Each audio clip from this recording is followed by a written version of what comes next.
Las opiniones, comentarios y juicios expresados en el programa que escucharás a continuación son responsabilidad del presentador y sus entrevistados, por lo que no representan la posición de la emisora de la Universidad CES, ni mucho menos de las organizaciones con las que ellos están vinculados.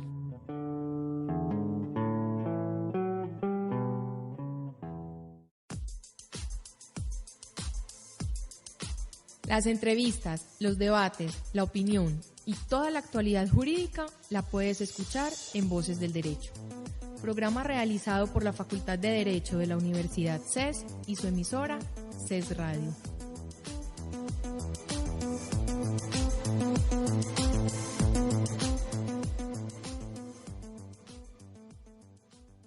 Cordial saludo a todos los oyentes que nos acompañan hoy en Voces del Derecho, programa realizado por la Facultad de Derecho de la Universidad CES y su emisora en internet CES Radio.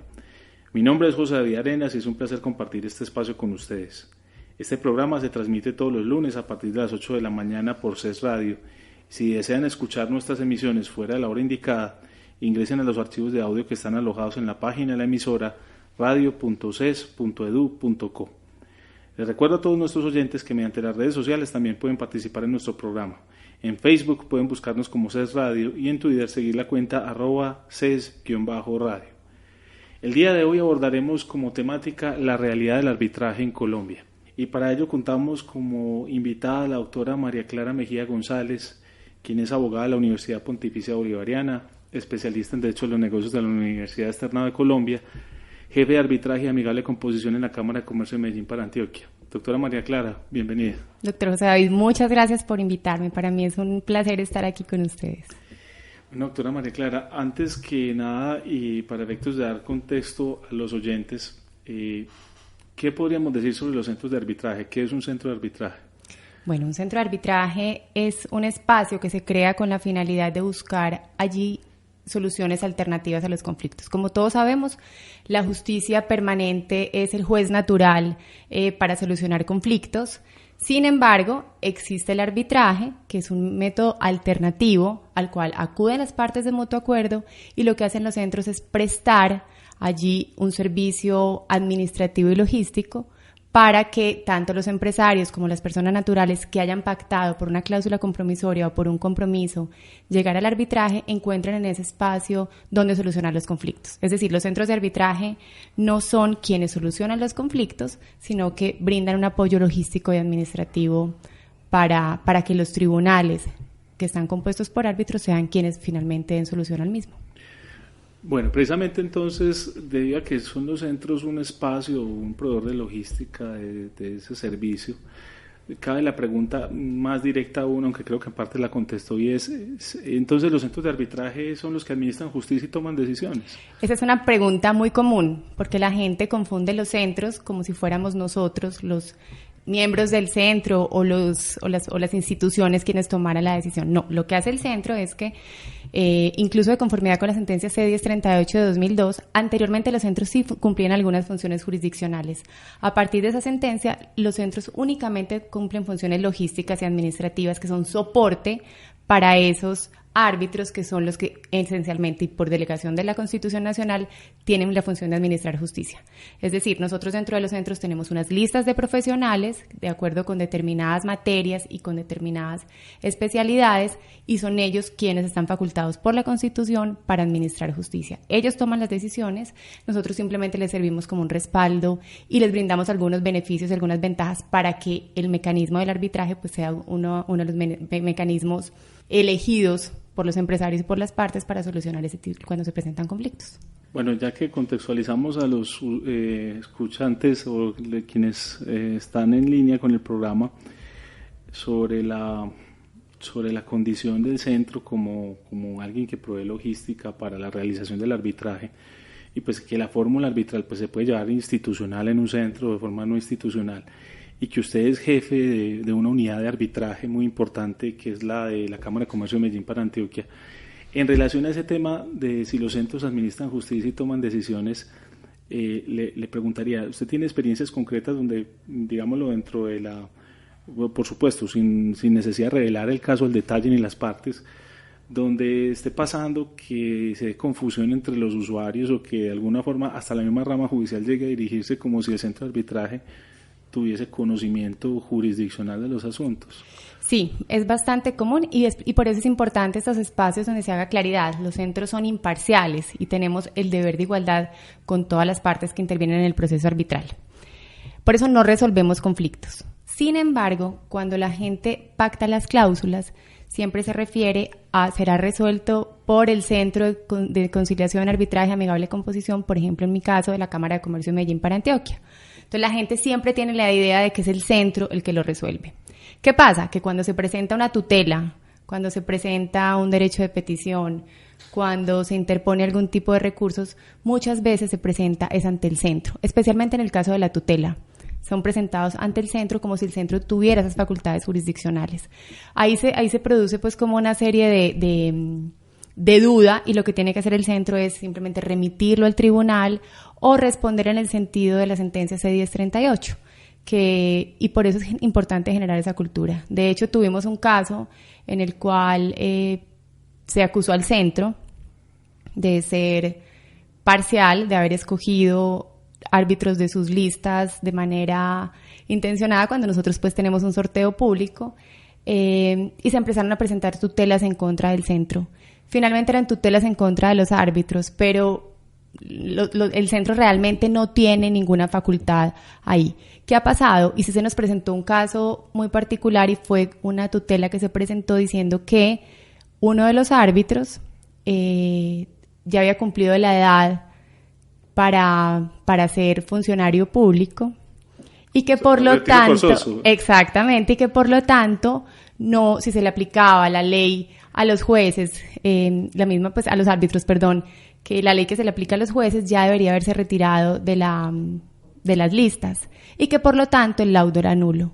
Ahí sí nosotros teníamos que responder porque eran pues las partes de nuestras listas. Entonces son muy pocas. Ese es un caso en el que el centro sí tiene que dar una respuesta fundamentada, y el que se entutela es el centro porque somos responsables de los miembros de nuestras listas.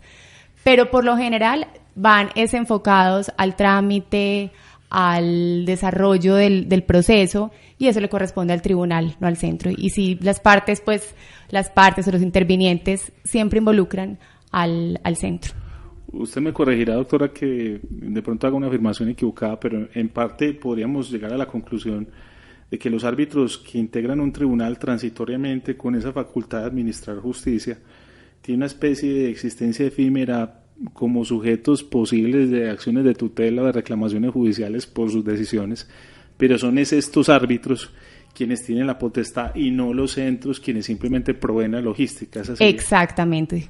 Ahí es importante dejar claridad. Nosotros, como les decía, antes del 2012 y de la sentencia teníamos unas funciones jurisdiccionales. Ahora únicamente son logísticas y administrativas, y son los árbitros, los tribunales, durante el tiempo, y eso también que usted decía, doctor, es importante, durante el tiempo que cumplen funciones y que están bajo ese velo de ser jueces, por llamarlo de alguna manera, de un proceso, que pueden ser sujetos de este tipo de acciones.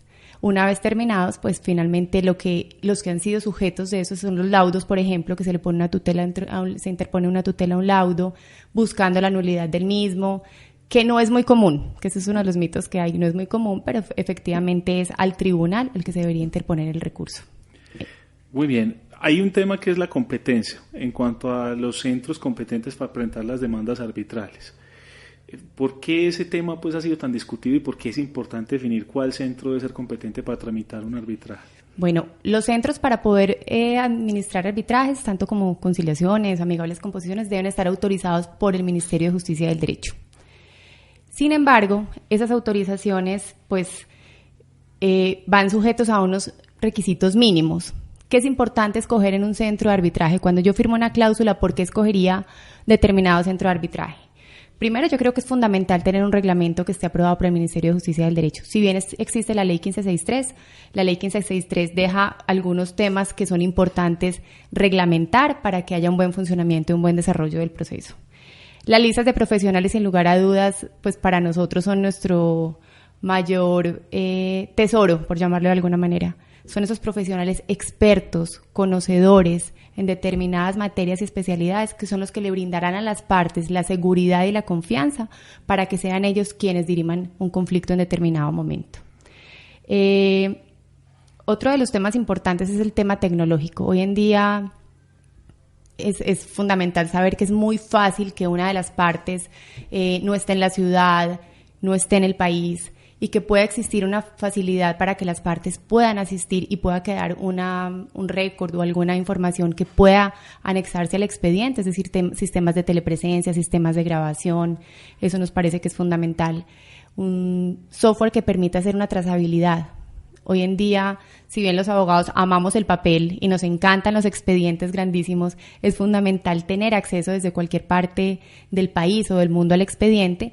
Entonces nos parece que la tecnología tiene que ir al servicio de los tribunales, y efectivamente, si estamos hablando de un mecanismo que se supone que es ágil y eficiente, la tecnología es uno de los mecanismos que son fundamentales en este caso. Y sobre todo un tema de conocimiento y experiencia. Si bien hay muchos centros que tienen arbitraje, no todos han tenido experiencia en la administración de trámites arbitrales, y yo creo que esto es un tema fundamental, porque tiene sus especificidades, es un público objetivo muy específico.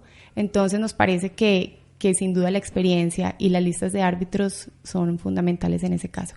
Y el tema de internacionalidad. Hoy en día vivimos en centros que tienen que tener relaciones con otras ciudades, con otros países, porque si bien lo hablaremos más adelante, el tema del arbitraje internacional viene posicionándose y viene para quedarse, y tenemos que tener centros que vayan teniendo relaciones con otros para un tema de capacitación.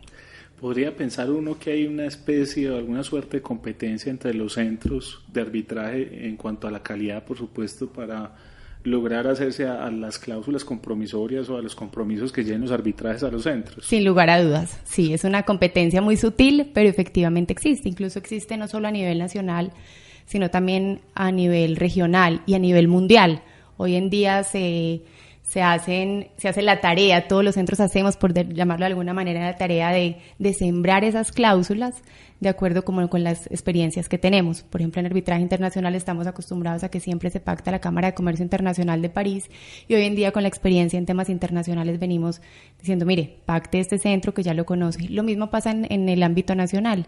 Y ese insumo grande que tenemos para decir es la experiencia, la tecnología, los espacios y las listas de profesionales que son quienes finalmente terminan administrando justicia, y que a través de ellos podamos garantizar que hay una efectiva y administración de justicia con calidad, unos laudos que después más adelante no tengan las puertas abiertas a un recurso de anulación.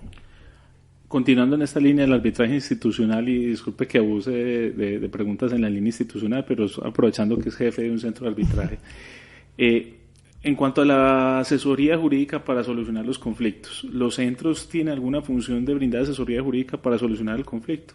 No, es algo que generalmente las personas tienen en mente, y es, si yo voy al centro de conciliación y arbitraje de la Cámara, allá me van a solucionar el conflicto. Encuentro el abogado que me va a decir si lo voy a ganar o no lo voy a ganar, qué porcentaje, qué tengo que hacer, exacto, qué tengo que hacer y cómo tengo que, y aquí, no, nosotros tenemos sí una asesoría en cuanto a mecanismos alternativos, porque hay bastante desconocimiento. Es muy común que alguien llegue y diga, mire, aquí esto dice cláusula compromisoria, ¿esto qué es? ¿Esto para qué me sirve? Incluso a veces dicen, me están castigando porque me pusieron en un contrato una cláusula compromisoria.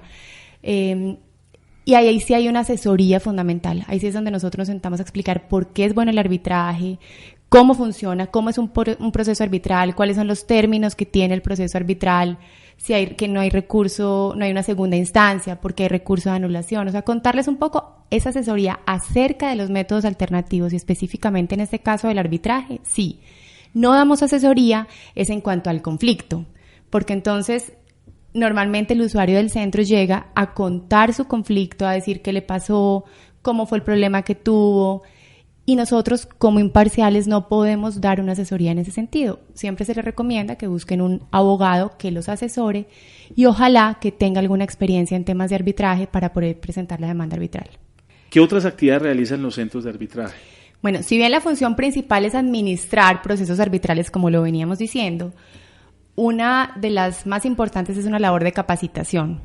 en la comunidad empresarial es donde normalmente nosotros la llevamos a cabo, porque ellos desconocen estos mecanismos alternativos y muchas veces optan por llegar a la justicia permanente y a veces dicen, ¿por qué yo no llegué al arbitraje? ¿Yo por qué no conocía? Es increíble el porcentaje de empresarios con los que uno se siente, dicen, no tengo ni idea de qué me está hablando cuando me habla de arbitraje, o cuando ven una cláusula compromisoria tienen desconocimiento. Entonces, tenemos una labor de generar cultura alrededor de los mecanismos alternativos y capacitar en temas de arbitraje y conciliación y amigable composición. Adicionalmente, tenemos otro público que es clave y es el público jurídico. Son los abogados quienes finalmente definen en algún momento cuál sería el mecanismo de solucionar conflictos en caso de presentarse. Entonces ahí trabajar con ellos la inclusión de cláusulas compromisorias en sus contratos o en unos estatutos sociales, por ejemplo. Y otro gremio que para nosotros es fundamental y es donde creemos que es la verdadera siembra es en la comunidad académica. Estos son nuestros árbitros del futuro, son nuestros abogados del futuro, y con ellos sí venimos haciendo una tarea de involucrarlos directamente. Los invitamos al centro para que conozcan un poco más de los mecanismos. En caso de que quieran asistir a alguna de las audiencias, pedimos autorización a los tribunales para que ellos puedan ingresar y ver cómo funciona el arbitraje.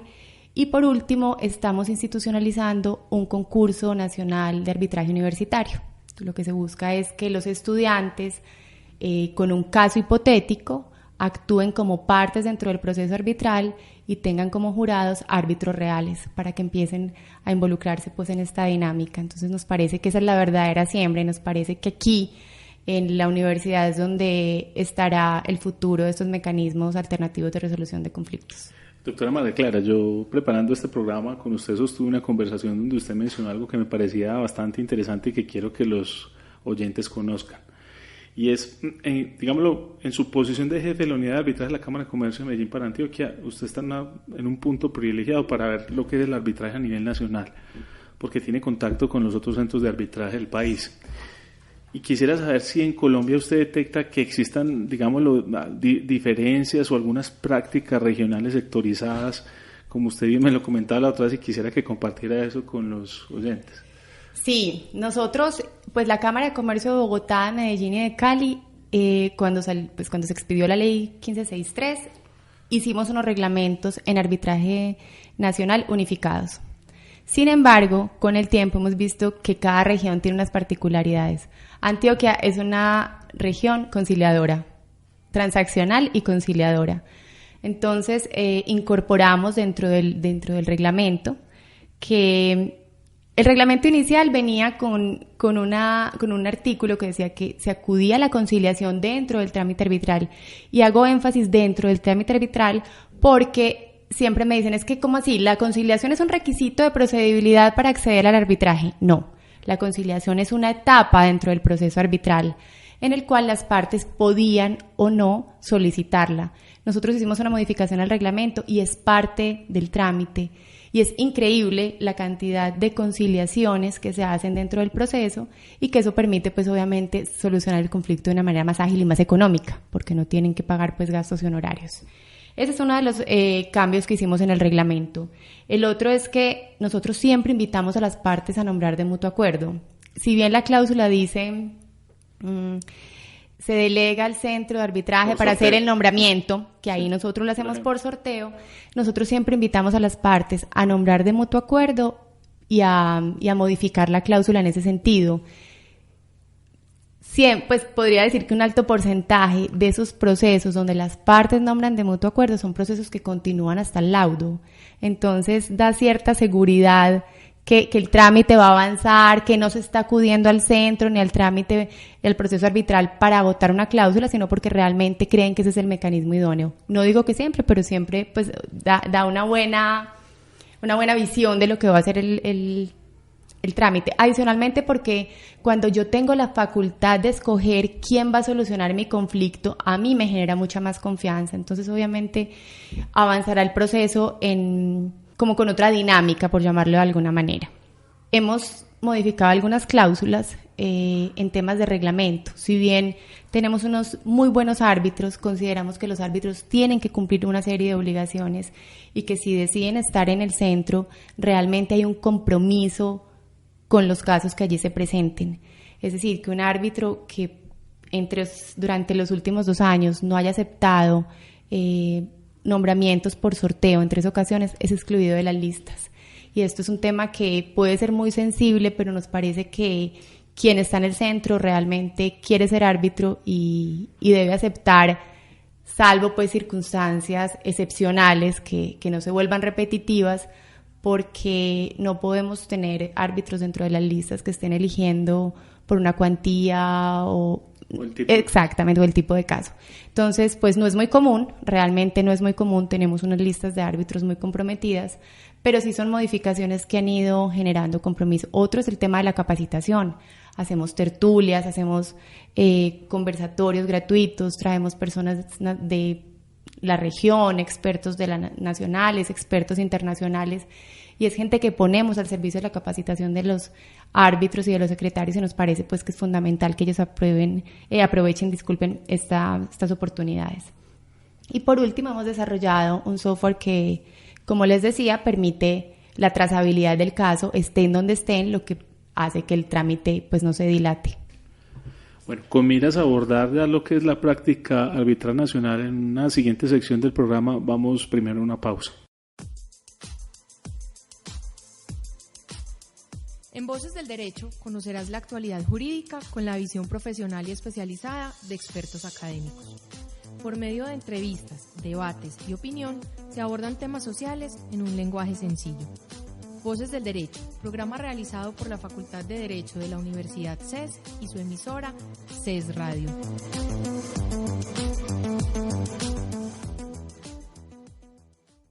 Regresando de la pausa e iniciando ya el aspecto de la problemática de la práctica arbitral nacional, yo quisiera saber, ya que usted mencionó cómo es el asunto de los nombramientos en Medellín y el hecho de que primordialmente se privilegia esa intención de las partes, me parece muy bueno, incluso por legitimidad de los árbitros.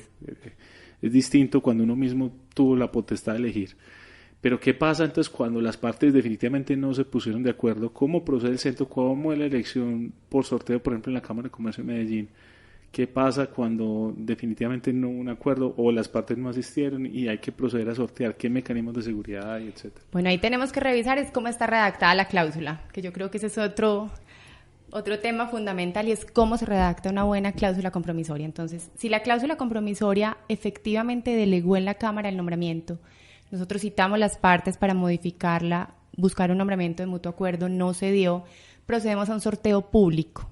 ¿Por qué hacemos un sorteo público? Por temas de transparencia. Para nadie es desconocido todos los temas que hay alrededor de decir es que siempre se nombran los mismos, siempre están los mismos con los mismos. Esa es una frase bastante conocida. Además de las suspicacias de algunas partes. Exactamente, algunas partes dicen es que he oído, a mí me contaron que siempre quedan los mismos, que allá se manipulan.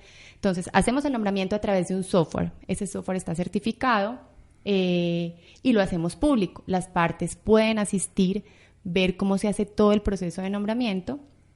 Aquel árbitro que queda nombrado por sorteo y que acepta queda suspendido para participar en sorteos hasta que no termine el trámite, pues por cualquiera de las causas que puede terminar el proceso arbitral.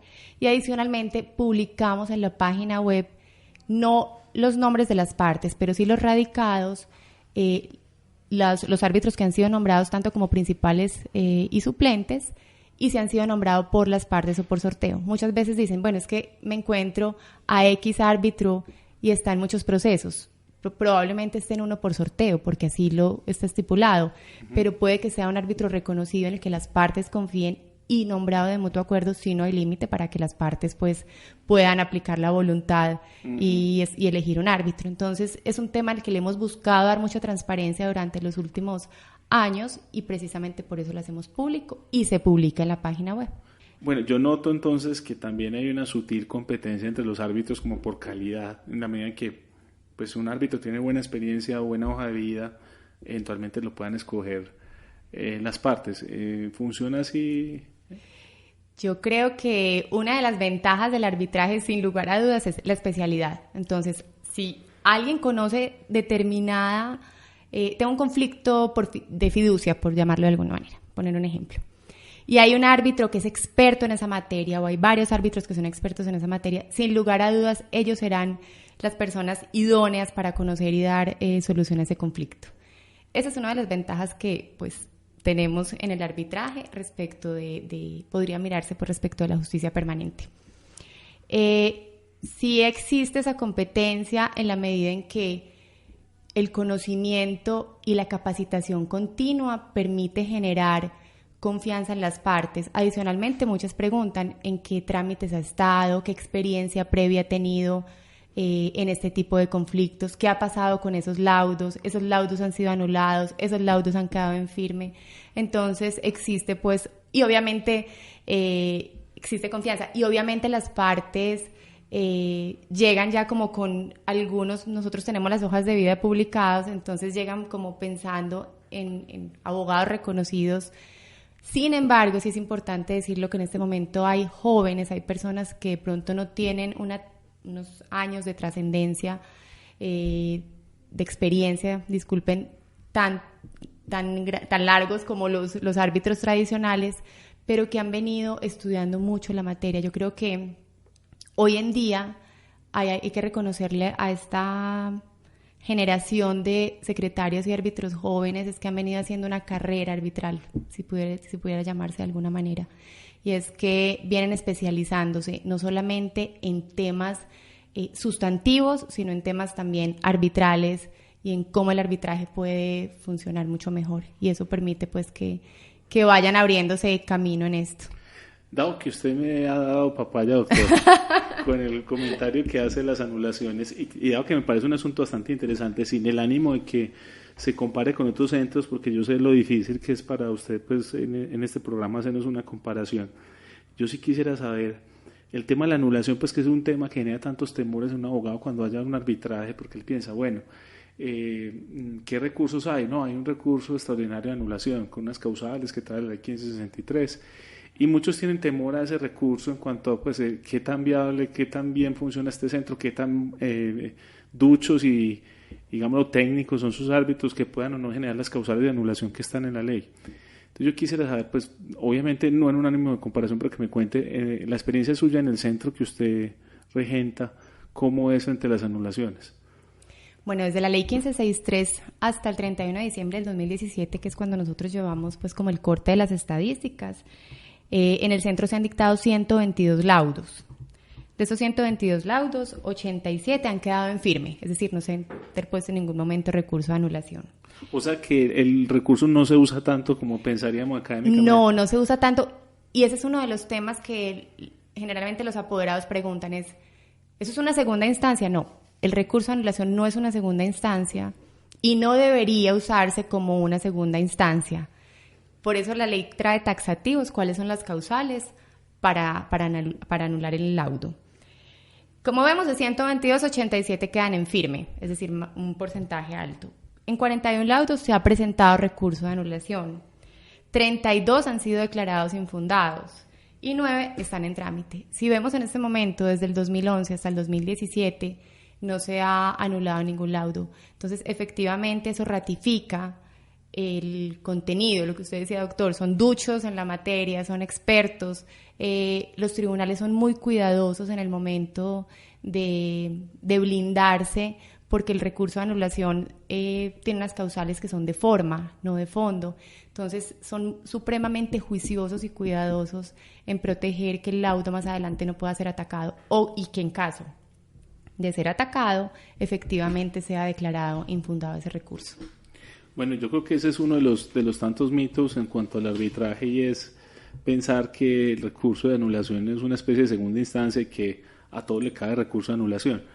Pero en su experiencia, de pronto, ¿qué otros mitos existen en cuanto al arbitraje?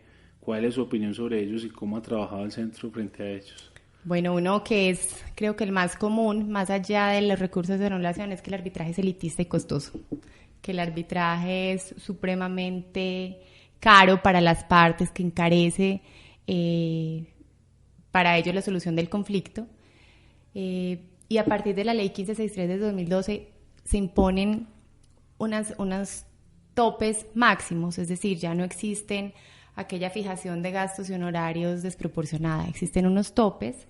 Sin embargo, hay un tema que no puede ser, que no es cuantificable en dinero en el momento de presentarse la demanda, pero que es importante que las partes lo hagan. Es un tema de costo-beneficio. ¿Cuánto tiempo me demoro yo solucionando el conflicto? ¿Cuánto tiempo tengo que tener unos abogados? ¿Cuánto tiempo tengo que tener un dinero que no se me ha reconocido una obligación? Bueno, hay un tema del dinero en el tiempo que también las partes tienen que tener en mente. El costo de la incerteza. Exactamente. Entonces, actualmente estamos hablando de un estudio que permita definir el valor real de un proceso ante la justicia permanente y en el arbitraje, y de alguna manera desmitificar que es un trámite costoso. Incluso nosotros, son tarifas tan públicas que en la página web está publicada la calculadora, y de acuerdo con la cuantía y la cantidad de árbitros que hayan sido estipulados en la cláusula compromisoria, las partes pueden ver cuál sería el tope máximo. Y eso es importante decirlo, es el tope máximo. Muchas veces, dependiendo de la complejidad o no del trámite, el proceso puede costar menos. Entonces, es simplemente topes máximos que tiene la ley. ¿Y qué es elitista? Realmente yo creo que el arbitraje es un mecanismo que es accesible para todos. Y es tan no elitista que actualmente la ley trae el arbitraje social y se llevan arbitrajes sociales en causas que son menores de 400 salarios mínimos legales mensuales vigentes y cumpliendo ciertas características. Y eso es una de nuestras responsabilidades con la justicia. Pues me va a permitir hacer un comentario de opinión antes que una pregunta, y es con respecto a la Superintendencia de Industria y Comercio y lo que pasó con la ley 1480 del 2011, donde se había estipulado supuestamente como una cláusula abusiva la cláusula compromisoria en los contratos de consumo. Y la verdad, pues primero que todo, la ley 1563 derogó expresamente ese numeral del artículo 43 de la 1480. Pero lamentablemente, y es una queja del director del programa, no del invitado, esto es una opinión personal que lanzo, lamentablemente he notado cómo en algunos contratos de consumo con cláusulas de arbitraje de consumo, que es un arbitraje muy social, porque llega al empresario que provee el bien, pero también al consumidor, que puede ser una persona que no necesariamente tenga muchos recursos, la superintendencia tomó casi como un dogma tomar por ineficaces esas cláusulas por supuestamente abusivas.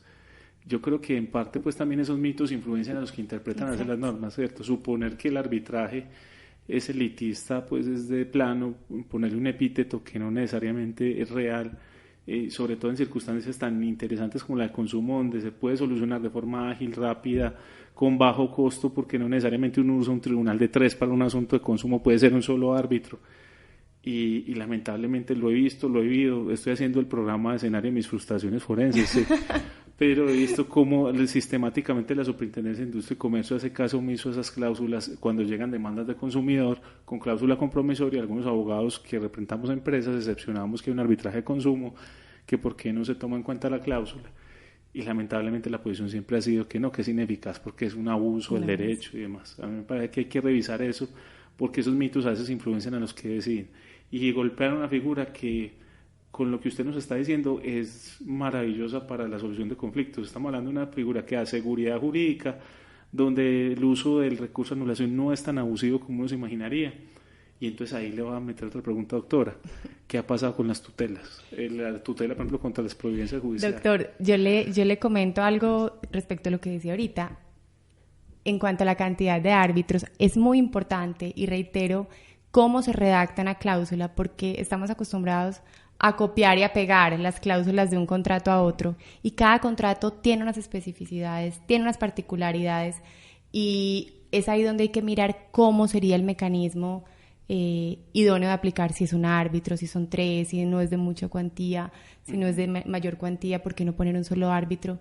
Y porque hay cierto temor de las partes, dicen, es que una sola persona me va a solucionar el conflicto, yo prefiero un tribunal de 3.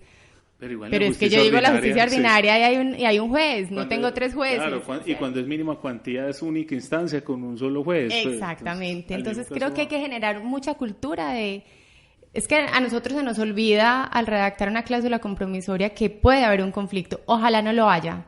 Pero si yo lo tengo, que yo haya redactado una cláusula que efectivamente me permita tener una solución eficaz, eficiente y ágil a mi conflicto. Entonces ahí es importante.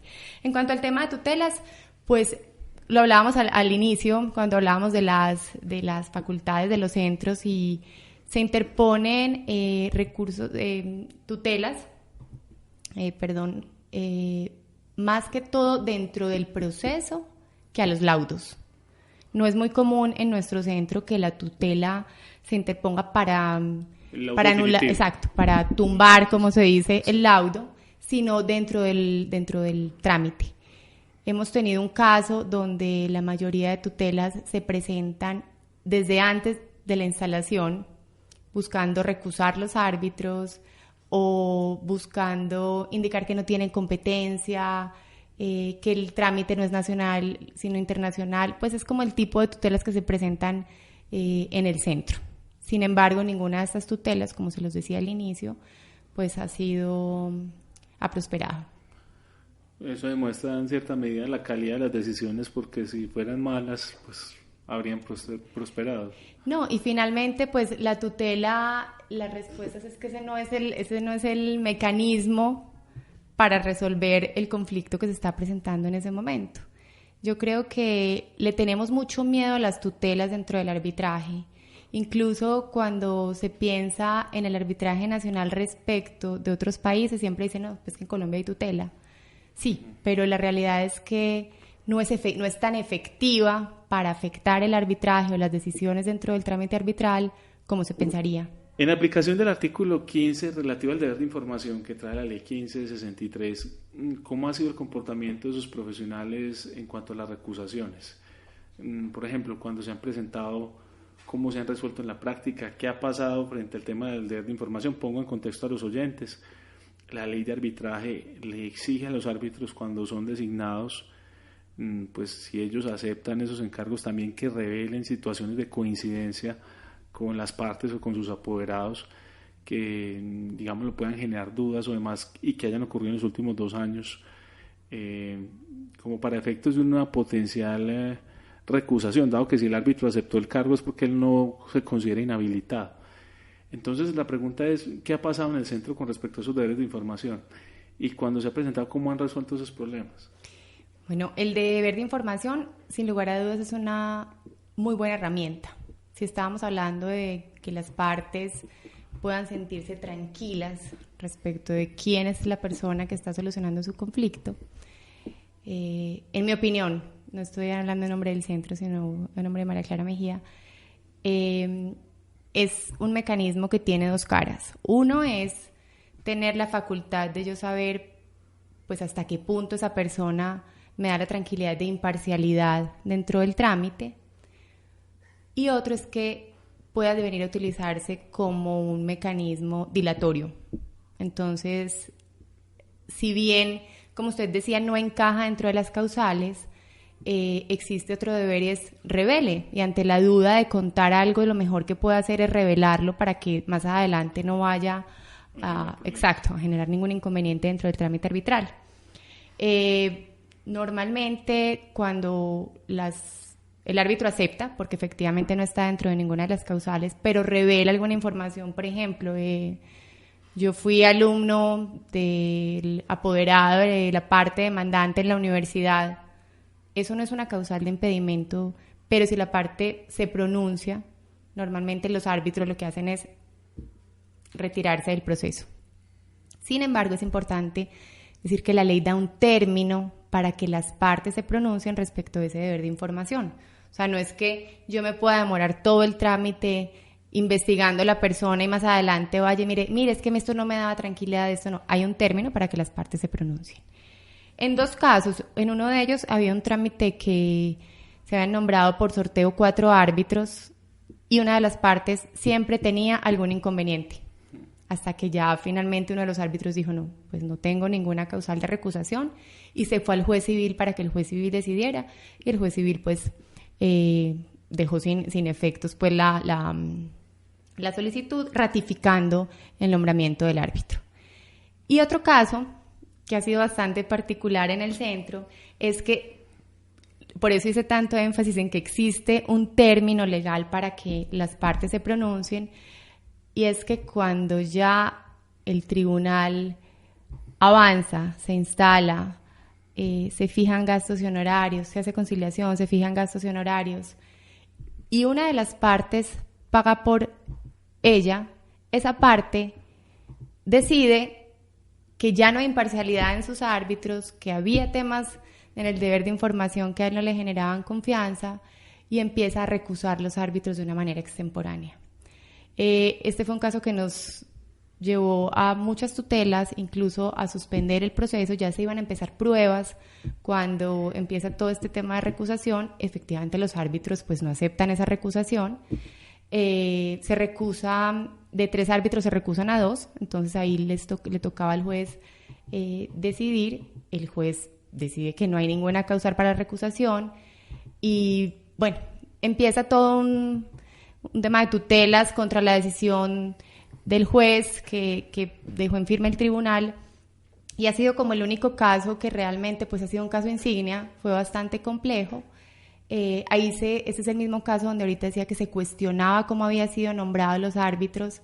Finalmente pues el tribunal dicta un laudo que queda en firme, que no hubo recurso de anulación, pero han sido como los únicos 2 casos donde los árbitros tienen que llegar a decir, bueno, un tercero tiene que decidir porque ya esto no se está utilizando como un mecanismo de transparencia, sino como un mecanismo de alguna manera dilatorio dentro del proceso, exacto, de obstaculizar el trámite. Muy bien. Ya de aquí yo quiero que pasemos una reflexión también sobre las estadísticas del centro y qué nos pueden decir esas estadísticas.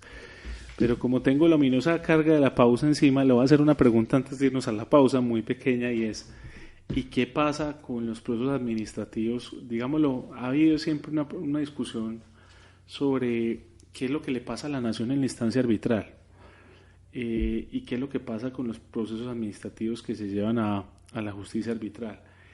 Y me parece muy interesante. Yo tengo una posición personal, pues para mí la nación pierde los procesos muchas veces es porque la nación es un gran violador de derechos y es un gran actor que lamentablemente incumple contratos y demás, incurre en hechos, es un litigante frecuente también por su gran tamaño. Por supuesto, si uno tiene muchas operaciones va a tener muchos litigios, y si tiene muchos litigios y además de eso a veces incurre en violación de la norma. Si estamos en un Estado de Derecho donde el mismo Estado se somete al derecho, por supuesto el Estado en ocasiones será responsable. Y siempre desde la Agencia Nacional de Defensa del Estado se habla sobre por qué el Estado pierde tantos procesos y demás, y en ocasiones hasta se vincula el arbitraje con eso. Yo quisiera que usted nos contara desde la experiencia de su centro si eso no es otro mito más o si hay una correlación ahí, cómo se le está dando el trámite a los procesos arbitrales administrativos. Ese es un tema fundamental, porque en realidad desde el 2006 hasta el 2018, en el 77% de los casos que se han presentado en materia administrativa en el centro, el Estado ha ganado.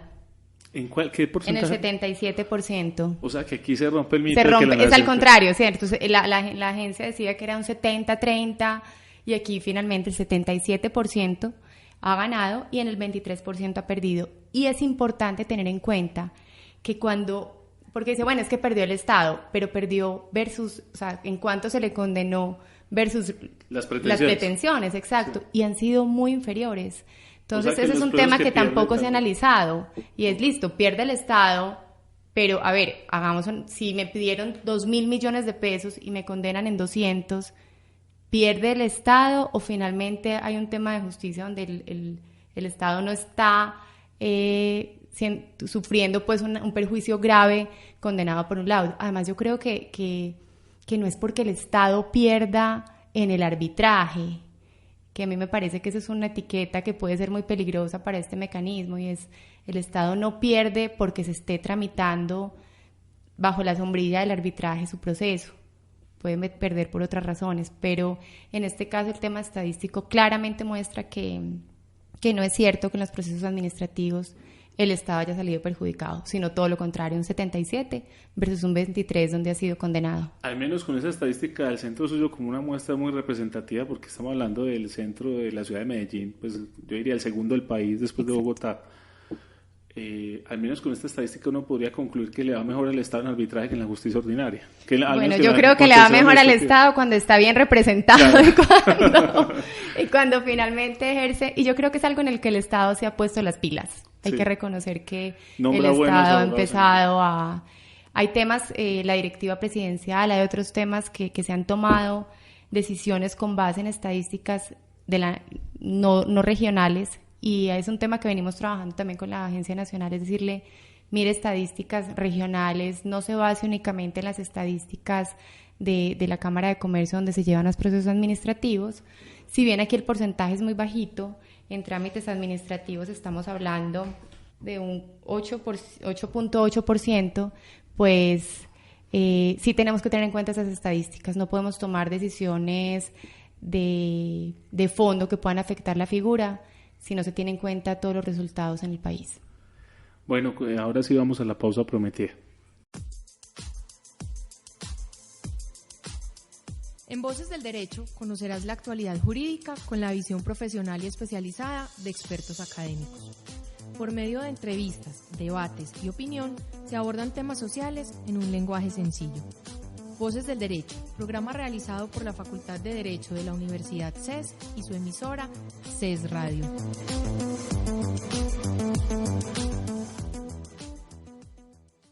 Volviendo a la pausa, quisiéramos preguntar sobre la práctica de arbitraje internacional en el centro. Por ejemplo, ¿desde cuándo se viene observando una dinámica de arbitraje internacional?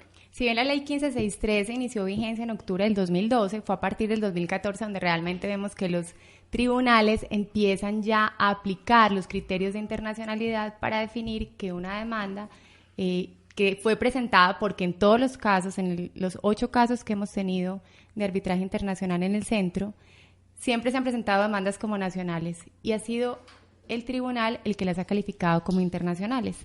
Las califica con base en los criterios del artículo 62.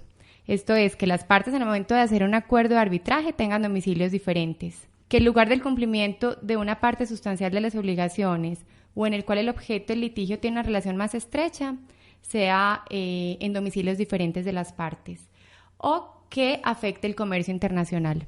No sabemos si realmente a partir de ese momento es que se empiezan a presentar las demandas, o es a partir de ese momento donde los tribunales empiezan a apropiarse, a perderle un poco el miedo al tema del arbitraje internacional.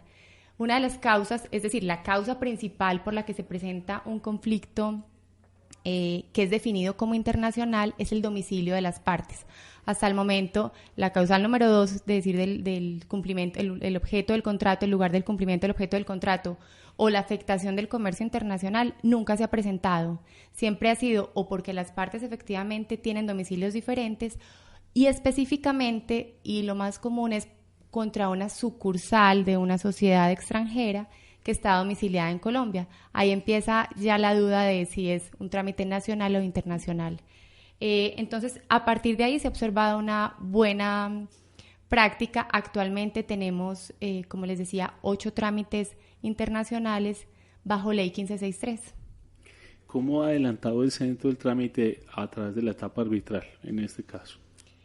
Bueno, como les comenté anteriormente, siempre se ha presentado como una demanda nacional. Los centros, y aquí es importante también hacer énfasis, no es el centro de arbitraje el que decide la internacionalidad o no del proceso, sino el tribunal. Es decir, que nosotros tenemos que proceder conforme a la solicitud de arbitraje presentada por la parte demandante y con lo contenido en la cláusula. Se han nombrado las partes, los árbitros, de mutuo acuerdo entre las partes, lo que ha permitido que cuando el trámite es internacional las partes ratifiquen ese nombramiento.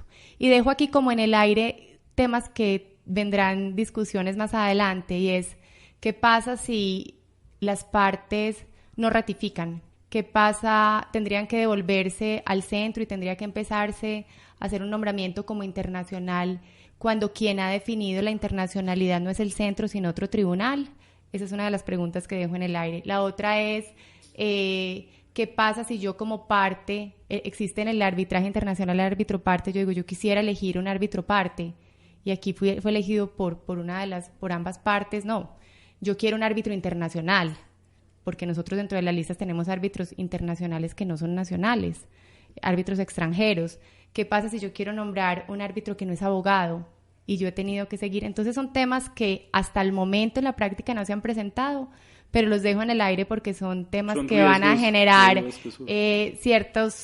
mucho tema y mucha tela para cortar alrededor del arbitraje internacional. ¿Y las recusaciones en arbitraje internacional? Aquí operan diferente. Si bien veíamos en el arbitraje nacional las recusaciones, cuando es un árbitro único tendrán que resolverlas el juez civil, y cuando es un tribunal plural debe resolverlo, salvo pues en el caso particular donde se recusen dos y quede un solo árbitro sin recusar, será el juez, pero es el mismo tribunal el que debe resolver la recusación. En el trámite internacional es el centro el que resuelve la recusación. O sea que ahí sí tiene una suerte de función jurisdiccional temporal el centro, o al menos algo de participa más activamente en el trámite, porque aquí todavía no se han ejercido funciones jurisdiccionales, pues no ha habido realmente una actuación del tribunal.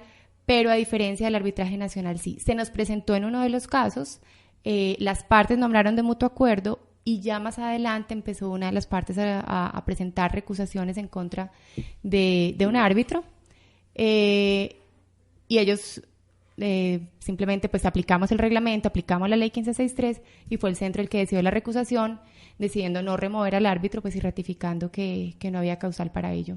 Yo tengo la sospecha, doctora, que también hay unas prácticas regionales en arbitraje internacional. Me explico. Por ejemplo, en Bogotá tengo entendido que no se usa el secretario, y creo que aquí en el reglamento de Medellín sí hay secretario para arbitraje internacional. ¿O me equivoco? Aquí nos enamoramos locamente aquí los secretarios son indispensables. El reglamento no tiene estipulado absolutamente nada. Okay. Sin embargo, en todos los trámites que se han presentado hasta el momento, sí se ha definido la figura del secretario, y dentro de los gastos y honorarios pues se ha estipulado esa erogación para ellos. Sin embargo, no es una figura que internacionalmente sea muy común. Existe, sí, pero no es lo más común. Normalmente es el mismo tribunal el que lleva a cabo toda la función secretarial, pero la experiencia nuestra es que en el 100% de los casos hay un secretario. Bueno, se ha pensado siempre que los trámites internacionales aplican a procesos grandes. ¿Cuál ha sido la realidad? ¿Qué tipos de procesos y qué cuantías se han adelantado en el arbitraje internacional? Este es un mito gigante, porque la internacionalidad no la da la cuantía. Hemos tenido, por ejemplo, casos en los que una empresa panameña va a hacer una reforma en una finca en el Tablazo, una reforma de 50 millones de pesos. Ahí ya hay un carácter de internacionalidad. Se firmó el pacto arbitral con las partes en domicilios diferentes. Entonces, no porque un trámite sea internacional signifique que vaya a ser más costoso. Al contrario, tiene unos beneficios en temas de flexibilidad. Entonces, ese es un caso muy sencillo. Y hay otros casos en los que sí hemos tenido conflictos grandes. Incluso en uno de ellos se presentó un recurso de anulación que no prosperó, y son trámites de cuantías multimillonarias. Sin embargo, aquí la internacionalidad no tiene nada que ver con la cuantía, porque como vemos, un ejemplo, yo vivo en Miami, hay una feria inmobiliaria y compro un apartamento para mi mamá que vive en Medellín, y si hay algún inconveniente con ese contrato, ya hay carácter de internacionalidad, y no significa que haya tenido que ser un conflicto de una cuantía grande. Entonces, ahí es importante hacer énfasis en que la internacionalidad no tiene nada que ver con la cuantía, ni mucho menos con que vaya a ser un trámite más costoso o más complejo. Al contrario, el arbitraje internacional tiene una flexibilidad en ciertos aspectos que lo diferencian claramente del arbitraje nacional. Bueno, se nos agotó el tiempo. Y yo creo que ahí, perdón, doctor, tenemos un reto importante, y es que tenemos que posicionar nuestros reglamentos, los reglamentos internacionales de nuestros centros, y diferenciar lo que atañe al tribunal y lo que le atañe al centro en materia de arbitraje internacional. Doctora, le agradecería mucho que nos acompañe en otro programa más. Le voy a hacer un par de preguntas de rigor debido a una investigación que estamos haciendo en el marco del programa, y es, ¿qué entiende la jefe de una unidad de arbitraje tan importante como la suya por la palabra derecho? Y la segunda, ¿qué requisitos tiene una persona para ser un operario del derecho? Yo sé que es una pregunta abierta, sí, y un poco eso es como volverse a primer año de derecho cuando uno llega el primer día a la universidad. Pero sí es un conjunto de normas que rigen el comportamiento de las personas dentro de la sociedad, buscando obviamente la justicia, que para mí es como el valor fundamental del derecho. ¿Y qué se requiere para ser un operario de derecho? Yo creo que primero tiene que haber una formación integral. No, formación como seres humanos, formación, una estructura académica importante, interdisciplinariedad, creo que es fundamental a la hora de ser un buen abogado, y creo que hay algo que es fundamental, es un tema ético y de formación moral que permita trabajar en aras de ese valor de la justicia, que creo que es el que buscamos todos los abogados. Bueno, muchas gracias, y no sobre la oportunidad para invitarla a un próximo programa sobre estos temas que yo sé que son inagotables. Entonces, ojalá la volvamos a tener por aquí. No, para mí un placer, muchas gracias, y pues ojalá ponemos a disposición de ustedes el Centro de Conciliación y Arbitraje de la Cámara de Comercio de Medellín para todos los estudiantes, que son ellos realmente quienes serán nuestros árbitros y nuestras partes el día de mañana. Que así sea. Las entrevistas, los debates, la opinión y toda la actualidad jurídica la puedes escuchar en Voces del Derecho. Programa realizado por la Facultad de Derecho de la Universidad CES y su emisora CES Radio.